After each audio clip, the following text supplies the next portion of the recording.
¿Qué tal? Buenas tardes.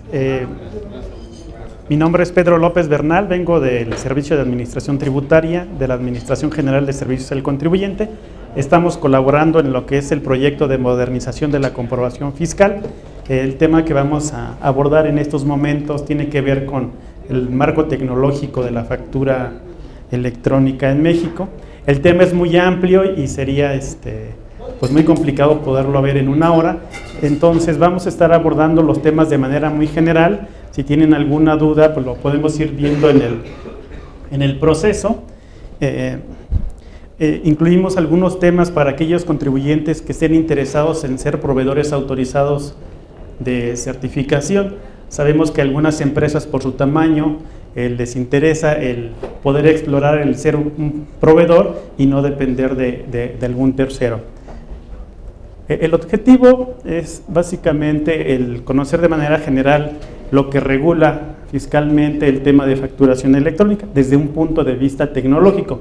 Al final, la factura electrónica es un proyecto tecnológico 10% fiscal, entonces consideramos que pues, es un tema importantísimo, ¿no? Vamos a iniciar con el anexo 20, que es básicamente todo el tema tecnológico que regula a la factura electrónica, el proceso operativo que se debe de seguir para generar una factura electrónica, qué es lo que realmente hace el PAC para certificar un comprobante, qué valida, qué no valida, a qué está obligado, qué cosas son mitos, cuáles son realidades. Por ahí se habla mucho de las 72 horas que tienen los PACs, las 72 horas que tiene el contribuyente para expedir o emitir el comprobante. Todos estos temas los vamos a ver y al final estaríamos con una sesión de preguntas y respuestas. El anexo 20 viene siendo, como yo siempre le he comentado, como la receta de cocina de cómo generar un comprobante fiscal digital. Este anexo se publica junto con la resolución miscelánea fiscal de cada año y básicamente establece el estándar informático que debe de seguir el documento, la factura electrónica. Desde el archivo, cómo se tiene que generar el archivo XML, cómo se debe de calcular el sello digital. Al final estamos hablando de que debe de venir protegido digitalmente el documento precisamente para evitar alguna alteración o detectar fácilmente alguna alteración.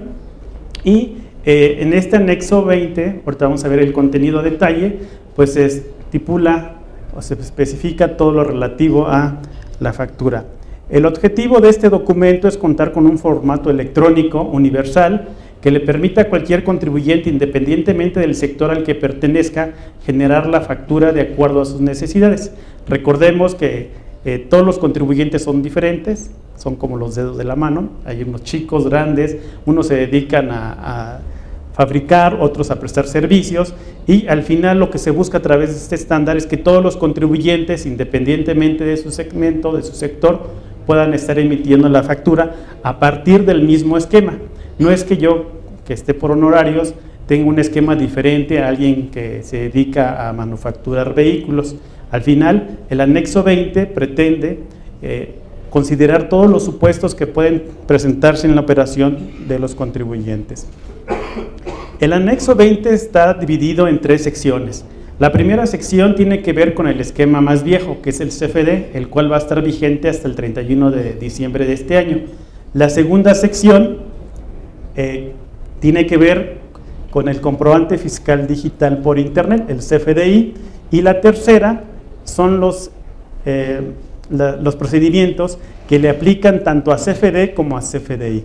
En el caso de comprobante fiscal digital, pues ya no lo vamos a abordar, pues prácticamente es un esquema de salida, que va de salida.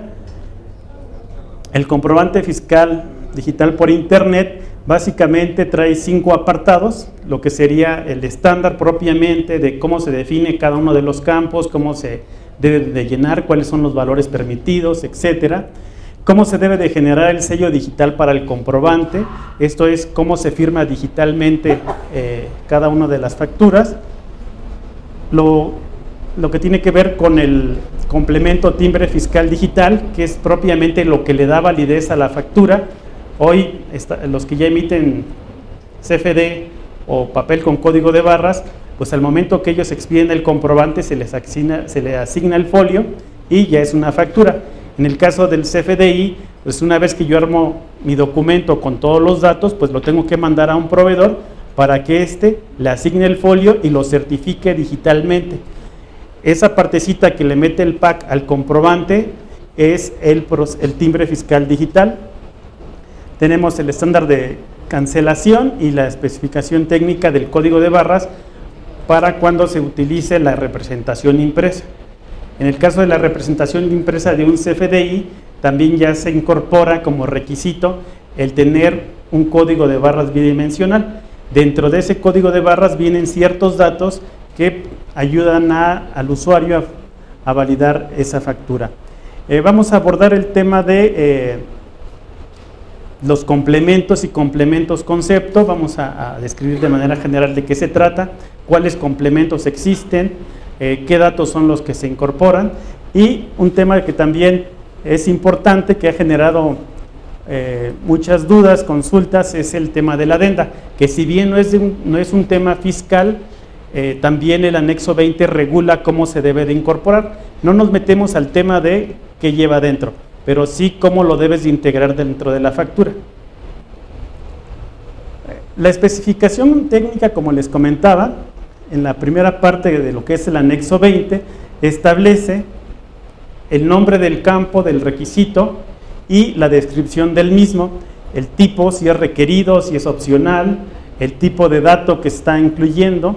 En este caso estamos hablando de que es un tipo RFC, en donde el contribuyente pudiera estar ingresando tanto del emisor o del receptor el dato del RFC.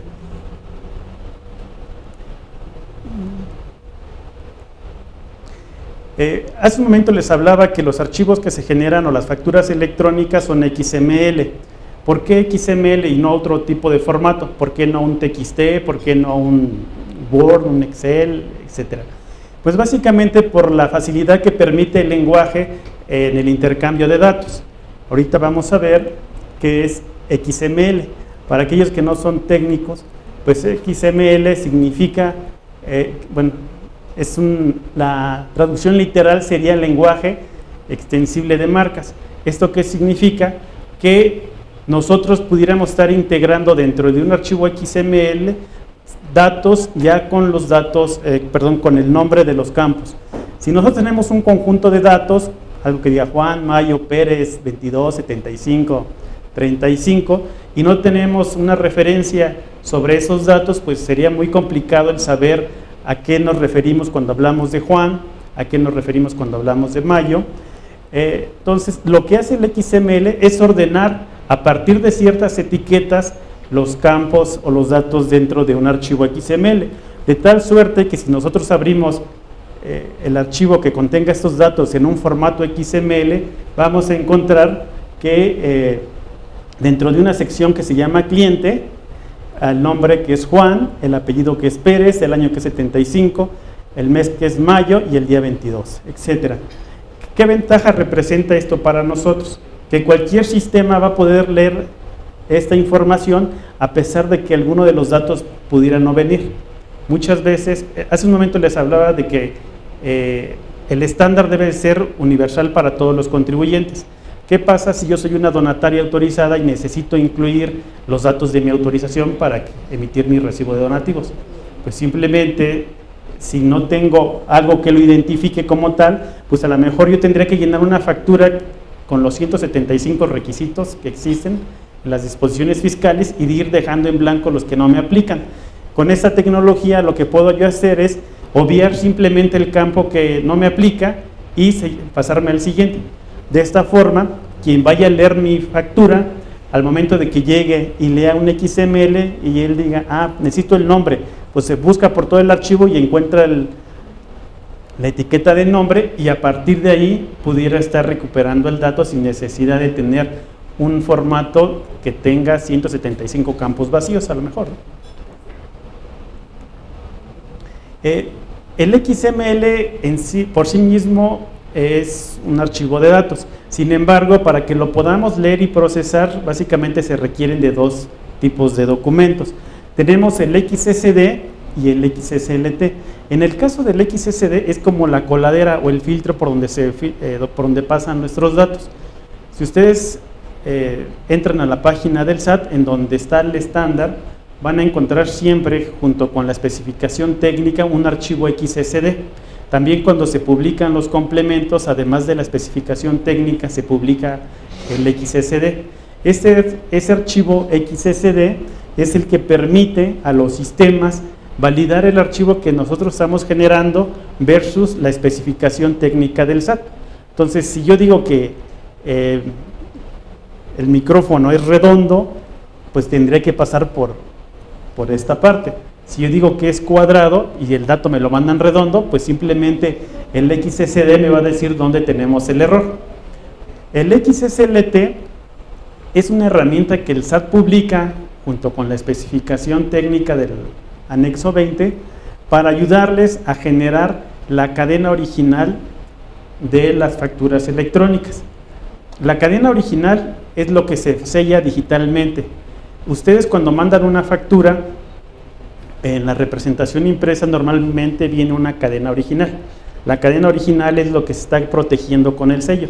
No quiere decir que ustedes, cuando firman una factura, se firma todo el contenido de la factura. No, simplemente se valida o se está firmando digitalmente la parte de la cadena original.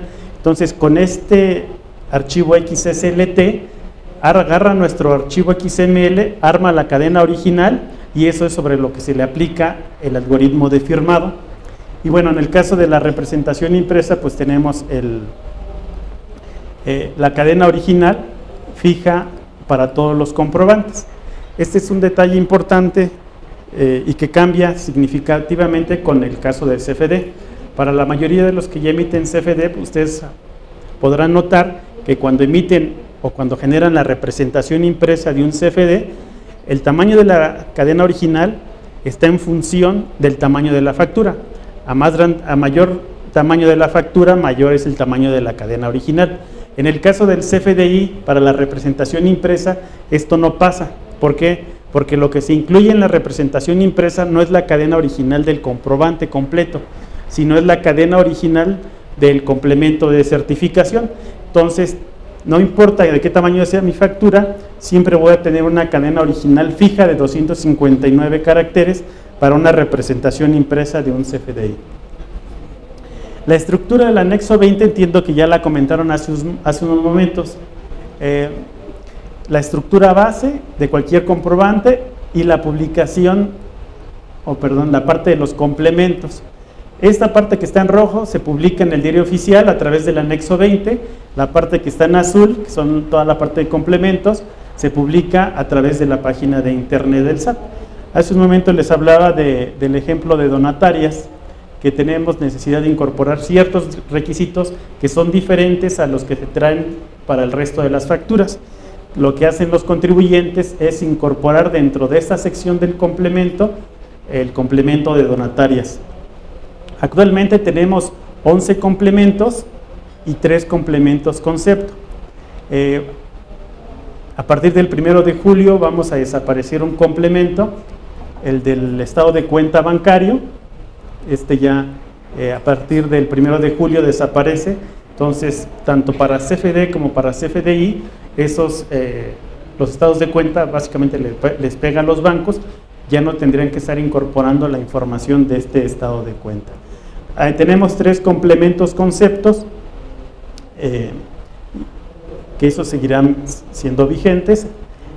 La diferencia entre un complemento y un complemento concepto radica básicamente en que el complemento afecta directamente a toda la información que trae la factura en su totalidad. Esto es, si yo emito un recibo de donativos, quiere decir que todo lo que ampare la factura corresponderá al donativo o a la donataria que está emitiendo el comprobante.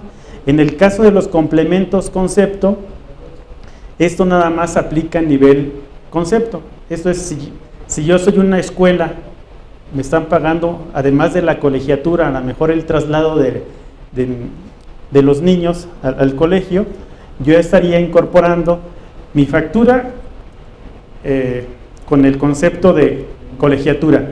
Entonces, para ese concepto en específico tendría que estar metiendo el complemento de instituciones educativas privadas. Y el resto de los conceptos, si no tienen nada que ver con las colegiaturas, irían sin ningún complemento. Esa es la diferencia. Ambas partes, tanto la estructura base de la factura como los complementos, están protegidos por el sello digital. Es información fiscal que queda digitalmente firmada. La otra parte que tiene que ver con la adenda, que es de uso comercial, no fiscal, si bien se regula cómo se debe de integrar la información dentro de la factura, no se regula o no queda protegida por por el sello digital del SAT. Entonces, en esta parte, si ustedes después de la certificación la incorporan, la borran, la alteran, para efectos fiscales no tendría ninguna afectación sobre el resto de los conceptos, ¿no?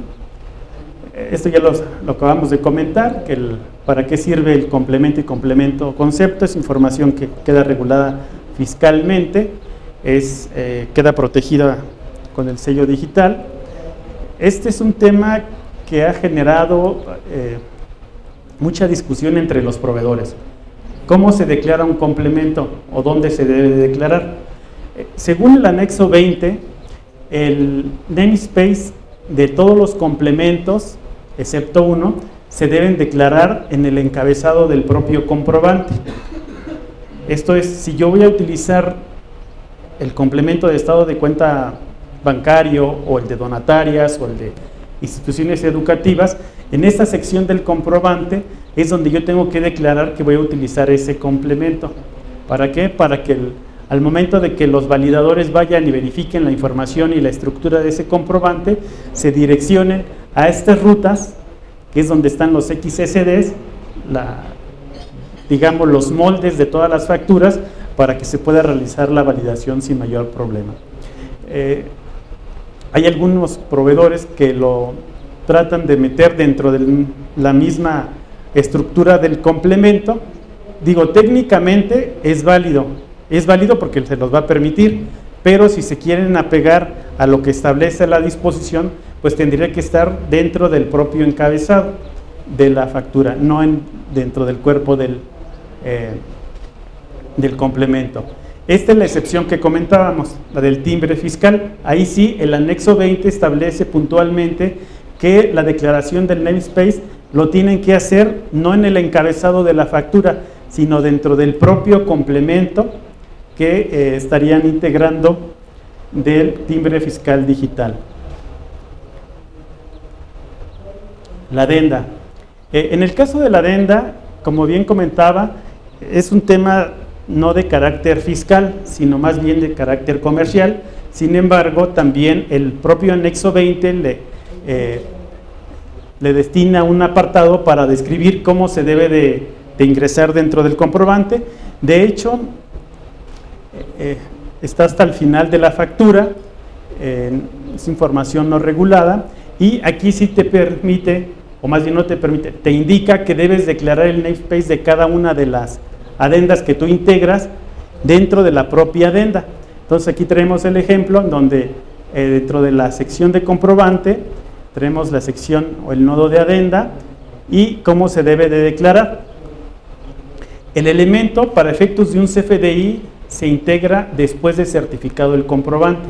¿Por qué? Porque si el PAC nos manda a nosotros un comprobante con una adenda, nosotros se la vamos a rechazar. Al SAT lo único que le interesa es recibir toda la información fiscal. Todo lo que tenga que ver con cuestiones comerciales, aparte de que no somos competentes, pues no agregan valor a nuestro comprobante y por lo tanto el proveedor, una vez que tenga certificado el comprobante o el contribuyente, tendría que estar agregando la información de la adenda. Y la declaración del namespace, reitero, se incluye dentro de lo que sería la propia adenda, ¿no? En el caso de la representación impresa de los CFDIs, hablábamos hace un momento de que deben de integrar el código de barras bidimensional. Este código de barras trae 4 datos que deben de integrarse.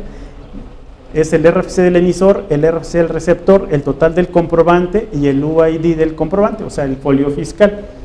Estos 4 datos se incorporan básicamente porque de ahí es donde se toman los datos para la validación. Ahorita todavía el SAT tiene en proceso, bueno, tenemos un servicio de validación a mano, en donde el contribuyente puede teclear estos datos y puede validar si la factura está registrada con nosotros o no. Lo que pretendemos es que se pueda dar un servicio vía móvil, que ustedes puedan leer el código de barras, ir y recuperar la información de esa factura y que puedan validar en línea el comprobante sin necesidad de teclearlo manualmente, ¿no? Entonces, por eso la importancia o por eso la incorporación del código de barras dentro de la representación impresa. ¿Qué es lo que hace un PAC para certificar un comprobante? El PAC lo que hace es recibir primero de su cliente el XML. Ese XML lo puede generar el contribuyente vía el PAC o vía otro medio de generación, puede ser su sistema de facturación o una persona o un tercero. El PAC lo que va a hacer es recibir el XML de su cliente, ya que lo recibe, valida la vigencia del certificado del sello digital y los requisitos técnicos. Si todo es correcto, certifica el XML, le asigna el folio y le envía la factura a su cliente de regreso y una copia al SAT. Aquí están las primeras 72 horas que comentábamos al principio, ¿no? ¿Quién tiene 72 horas para manejar el comprobante? La legislación establece que son 72 horas a partir de la fecha de generación y hasta la fecha de certificación. Entonces, si yo hoy genero mi factura, tengo hasta 3 días después para mandarla a certificar al PAC. El PAC no tiene 72 horas para certificar el comprobante. El PAC tiene que certificar en línea o de acuerdo a los estándares que hayan definido con su proveedor. Pero el PAC no tiene ese colchón. Las 72 horas son para el contribuyente. Entonces, si yo te la mando 2 minutos antes de que concluyan las 72 horas, me la tendría que certificar en el momento. Los PACs también comentan que ellos tienen 72 horas para reportar la factura una vez certificada al SAT. Eso también es incorrecto. El PAC tiene que enviar en línea la copia de la factura una vez certificada a nuestras bases de datos para que el contribuyente que la reciba la pueda validar de inmediato. No se vale que señalen que tienen 72 horas para reportarla y que están dentro del plazo. El plazo es inmediato, o sea, incluso la disposición fiscal habla de que de manera inmediata deben de reportar al SAT la copia de los comprobantes previamente certificados. Y el tema así que es un mito el hecho de que el PAC tenga 72 horas para enviar copia de los comprobantes certificados al SAT. Otro tema que es importante es la validación que realiza aquí el PAC. Una vez que el contribuyente tiene o tramita su certificado de sello digital, con lo que se genera la factura, pueden pasar hasta 36 horas para que se vea reflejado dentro de los sistemas donde validan los PACs los datos de ese certificado. No es un proceso en línea. Entonces, si ustedes van a cambiar o van a generar su certificado de sello digital, deben de prever ese tiempo para que no se le vea afectada su facturación. Por ejemplo, si van a empezar a emitir facturación el 1 de enero, no vayan a esperarse al 31 de diciembre a tramitar su certificado de sello digital, porque seguramente se van a encontrar con que todavía no está actualizado este archivito, el SO, para la certificación de sus comprobantes y obviamente pudieran tener ahí un problema. Entonces, hasta 36 horas son las que tardan en replicar todos los movimientos de los certificados de sello digital que genera el SAT hacia todos los proveedores. Entonces, aquí le estamos dando los tiempos máximos. Hay ocasiones en que duran menos, pero siempre hay que tomar como previsión el tema de los máximos. Bueno, el siguiente tema que vamos a abordar tiene que ver con los requisitos que debe de cumplir cualquier contribuyente para hacer PAC. Muchos contribuyentes han externado su preocupación acerca de compartir la información con terceros, los tiempos de respuesta que pueda tener el PAC, la comunicación, etcétera, ¿no? Entonces, los contribuyentes que cumplan los requisitos pudieran estar obteniendo autorización como PAC y generar o certificar sus propios comprobantes. Básicamente los requisitos que deben de cumplir estos contribuyentes son de dos tipos, ¿no? Los legales, los jurídicos, que obviamente tienen que ver con la representación legal de la empresa, la constitución de la misma, el cumplimiento de obligaciones fiscales, pero el talón de Aquiles pues es la cuestión tecnológica. Básicamente se pide la matriz de controles, así se llama el documento, en donde viene la relación de todos los requisitos que deben de cumplir estos contribuyentes, y son 3 pasos los que tienen que pasar. Primero, una evaluación documental. El contribuyente aporta toda la evidencia documental en donde se pueda demostrar que cumple con todos los requisitos que establece la disposición. Después, el segundo paso es la evaluación e inspección física del sitio. Van a su centro de datos, verifican que cumplen con todos los controles de seguridad, que tienen todos los equipos que dicen que tienen, etc. Y como último paso, se generan pruebas locales y remotas de la funcionalidad. Esto es, se simula como si ya estuvieran en operaciones, se envían comprobantes, se certifican, se mandan al SAT. El SAT tiene un ambiente de pruebas para realizar todo este tipo de situaciones, de tal suerte que el PAC, cuando ya está autorizado, lo único que hace es cambiar su switch de un ambiente al otro.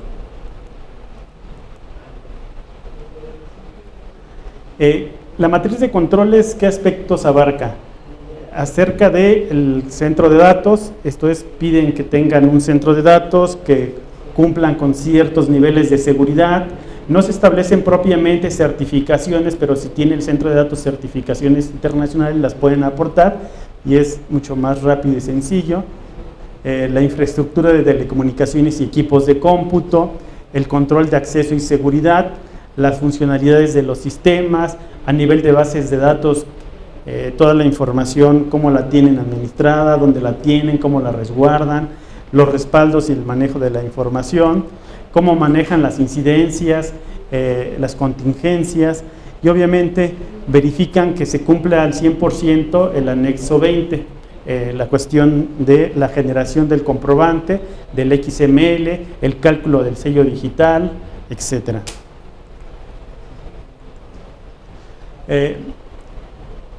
La evaluación, como les comentaba, se genera a nivel documental primero, como una primera fase. Entonces, cuando ustedes ingresan la solicitud, ingresan todos los manuales, toda la información, los diagramas, todo lo que ustedes estimen pertinente que soportará de manera documental su trámite, y la evaluación que se realiza en sitio, donde ya se acude directamente a los centros de datos. Incluso hay muchos contribuyentes que tienen su centro de datos en el extranjero. Eso no es problema, el SAT puede acudir a hacer la verificación. No se está haciendo un acto de autoridad, sino más bien se está haciendo nada más una verificación de lo que están manifestando. Eso es básicamente la información que traemos. No sé si tengan alguna duda. ¿Todo muy claro?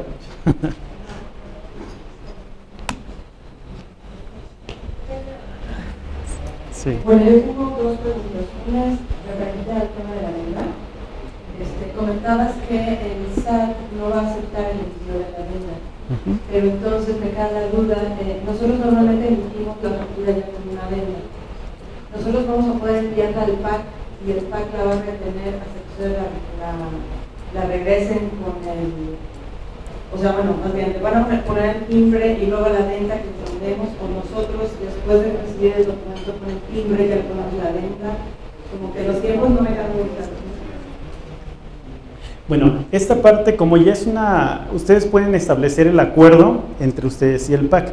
Nosotros no vamos a recibir la adenda. El PAC lo que puede hacer es recibir de tu parte la factura ya con la adenda, la timbra, y él cuando la manda al SAT le puede eliminar esa parte.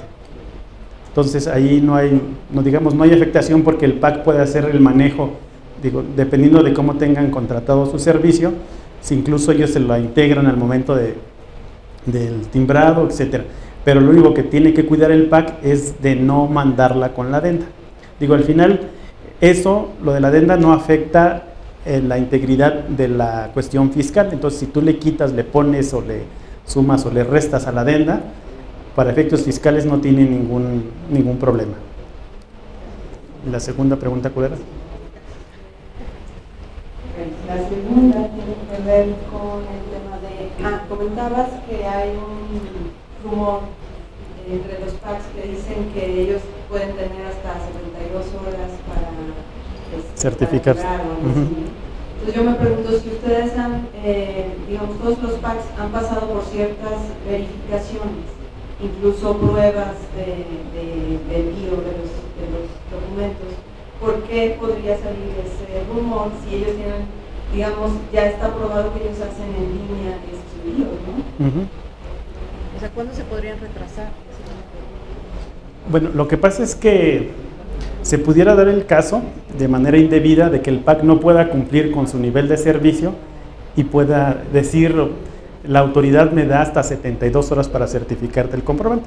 Lo único que queremos decir es, eso no es cierto. Si tú requieres que la certificación sea en línea, tiene que ser en línea. No hay ninguna disposición fiscal que le dé a los PACs la facilidad para tener hasta 72 horas para certificar. Quien tiene la facilidad de, una vez emitido el comprobante, certificarlo hasta 72 horas, es el contribuyente, y es para otros efectos, no para efectos de este tipo, ¿no? Mencionabas que una persona moral puede certificarse como PAC y que pasa unos procesos de certificación de la documentación, luego de pruebas de certificación física y las pruebas remotas, ¿no? Pruebas. Las pruebas. El tiempo, ¿tienes alguna experiencia de cuánto demora ese proceso de certificación de la documentación, de pruebas físicas? O sea, todo ese proceso. Mira, todo el proceso de autorización o todos los procesos de autorización, en teoría, conforme a la norma, deben de ser máximo en 3 meses, pero depende también de qué tan bien vaya tu solicitud, porque si llega tu promoción y resulta que, no sé, se te olvidó meter algún documento, lo metiste incompleto, pues obviamente ahí se te requiere.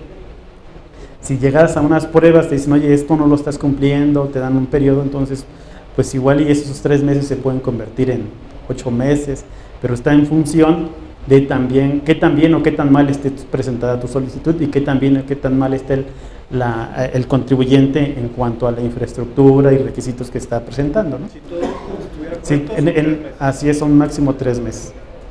Un esquema ideal, ¿no? Bueno, en un principio, usted comentó algo de cancelación de facturas, pero no se tocó nada.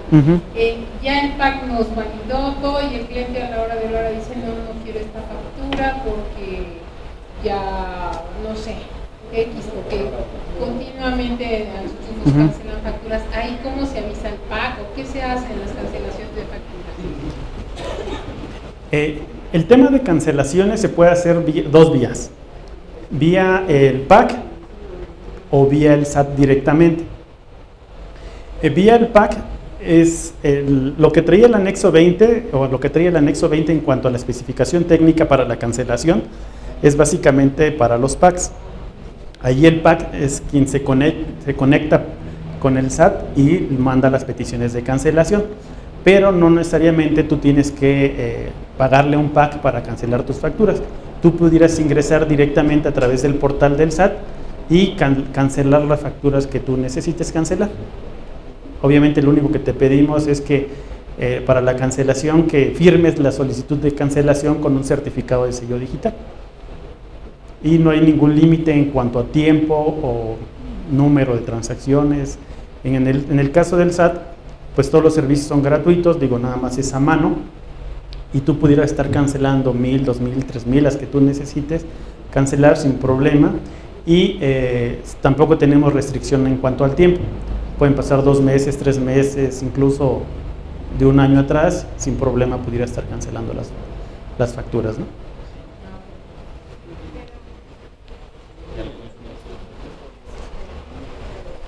¿Pero qué le doy a mi cliente cuando cancelo la factura? Es una nota de crédito, ¿no? Y eso lo hago por el pago. Así es. Entonces, si la meto directamente al SAT, ¿qué le doy a mi cliente si la cancelo directamente en el SAT?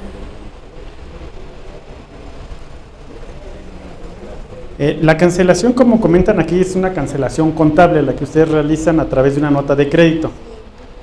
Y bueno, ahí normalmente se entrega la nota de crédito, ¿no?, al cliente. Cuando se realiza a través del sistema, digo, no hay ninguna regulación en cuanto a si tu cliente le debas de entregar algún comprobante de que cancelaste la factura. Si ustedes ingresan, suponiendo que yo tuviera esa factura que me la entregaron, la cancelan, yo pudiera ingresar al portal del SAT a verificar esa factura y me va a aparecer como cancelada. No hay ningún, sí, fiscalmente no hay ninguna obligación de que ustedes me tengan que entregar el comprobante de cancelación, porque incluso la cancelan porque salieron mal mis datos y dicen, pues al cliente ya ni se la entrego, ¿no? Así es. Pues simplemente si se van a, más bien ahí sería cuestión de recuperar el comprobante que le dieron, ¿no?, para decirle que. Otra pregunta. En el caso de los XML que mando mi pago, ¿puedo pactar con mi proveedor que tenga una hora? Por ejemplo, a las 11 de la noche y mandarle todas mis operaciones del día y lo mando todo en un golpe, todos mis XML por cliente. Bueno, fiscalmente, en la fecha y hora de emisión tendría que ser la fecha y hora en que se generó la factura. Digo, si ustedes realizan la facturación y todas salen con las 11 de la noche del día de hoy, por ejemplo, pues está medio, no estaría cumplido. ¿Se manda uno por uno? No, si ustedes lo manejan por lotes no hay ningún problema. Lo malo es que se fueran generando factura por factura y todas las fueran acumulando y al final mandaran todo y las manejaran todas de la misma manera. En el caso de nosotros, de nuestros proveedores, nuestros clientes me dicen, júntame las revisiones de una semana, ya de una sola. No importa, es negociación, porque ahí dice que es por operación. Sí, pero ahí es como cuando estamos hablando de que serían como, se genera el comprobante simplificado, ¿no? Tú vas generando comprobantes simplificados y al final del día llegas y me dices, cámbiame todos mis comprobantes simplificados por una factura. Yo no le veo problema.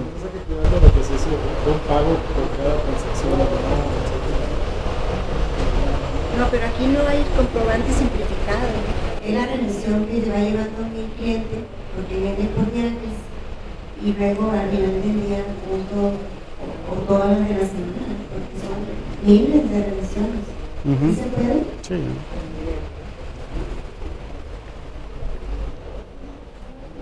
¿Alguna otra duda?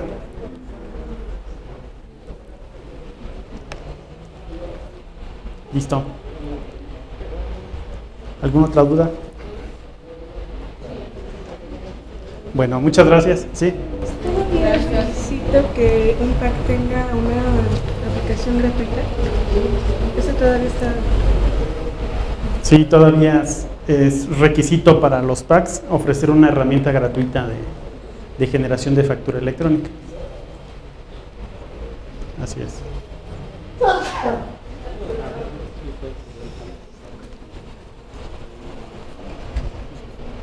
¿Cuánto es el máximo de facturas que puedo cancelar en una solicitud? Si es vía el servicio del SAT es una por una. Si es vía el servicio del PAC, si mal no recuerdo, son 500. En el anexo 20. Ajá. Sí. ¿Cómo checar que un PAC esté autorizado totalmente? Los packs que están autorizados están publicados en la página de internet del SAT. Ahí viene la relación de los autorizados y del revocado, ¿no? Las empresas que opten por obtener la certificación también tendrán que cumplir con un módulo gratuito. Sí, de hecho ahorita como están las disposiciones es, si tú como empresa solicitas una autorización para operar como PAC, tendrías que estar ofreciendo también la aplicación gratuita, aunque tú a lo mejor no te dediques a generar facturas electrónicas, ¿no? Pero ahorita como lo tenemos es, el requisito es, pues debes de ofrecer una herramienta gratuita básica.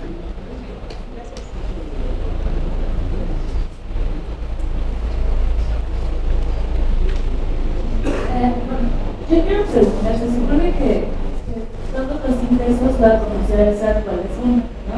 De acuerdo a lo que tengan facturas. Pero si al final del año no se cobraron todas las facturas, en la declaración va a estar, o sea, no sé, la declaración por ejemplo son 1 millón de pesos, pero se facturaron 1.500.000, pero solo se cobraron 1 millón. Entonces, ¿cómo? O sea, nos van a preguntar que de dónde o cómo va a ser. Sí, obviamente el calcular ingresos a partir de la facturación, pues sí puede pasar lo que comenta. Al final, tú emites la factura y a lo mejor para efectos de renta tienes que acumular. Y no, para IVA no pagas hasta que no te paguen. En YETU también, entonces, pues existen otras fuentes de datos a través de las cuales se pueden detectar cuánto facturaste y cuánto te pagaron, ¿no? Sí, no es así directo, ¿no? De que digas, le sumo todas sus facturas y sobre eso me tiene que pagar IVA, me tiene que pagar renta, me tiene que pagar, etcétera. Bueno, creo que ya serían todas las preguntas, ¿verdad? Gracias. Pedro, muchísimas gracias. En nombre de Amexipac te entregamos un reconocimiento y agradecemos nuevamente que nos hayan podido acompañar para ofrecer estos talleres. Esperamos que hayan sido de utilidad para ustedes. En todos los correos que nos enviaron vamos a hacerles llegar las presentaciones que se utilizaron y cualquier otra duda tenemos una serie de preguntas frecuentes que están disponibles en la página web de Amexipac que pueden consultar en amexipac.org.mx. Muchísimas gracias. Gracias a todos.